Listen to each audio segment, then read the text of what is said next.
এবার পাণ্ডবেশ্বরের প্রাক্তন তৃণমূল কংগ্রেস বিধায়ক নরেন্দ্রনাথ চক্রবর্তীর বিরুদ্ধে চাঞ্চল্যকর তথ্য উঠে এলো। নরেন্দ্রনাথ চক্রবর্তীর অফিস লাগোয়া গুদামঘর থেকে বিপুল পরিমাণে ত্রাণ সামগ্রী উদ্ধার করল পুলিশ। শুক্রবার সকালে স্থানীয়রা চড়াও হয় নরেন্দ্রনাথ চক্রবর্তীর অফিস লাগোয়া গুদাম ঘরে এবং দরজা খুলতেই ক্ষোভে ফেটে পড়ে স্থানীয়রা। অভিযোগ, সাধারণ মানুষের প্রাপ্য সরকারি ত্রাণ সামগ্রী বিতরণ না করে দীর্ঘদিন ধরে সেগুলি অফিস ঘরের গোডাউনে মজুদ ছিল।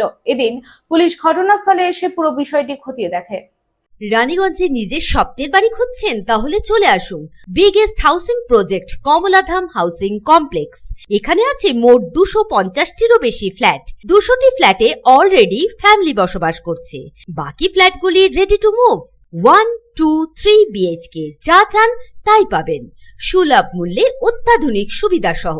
Swimming pool, gymnasium, children's park, lift facility, community hall, 24 ঘন্টা সিকিউরিটি ছাড়াও থাকছে অন্যান্য ফ্যাসিলিটি। ন্যাশনাল হাইওয়ে থেকে মাত্র 400 মিটার দূরে, near Ganesh Dham housing complex, Jiradanga, Searsole, Raniganj.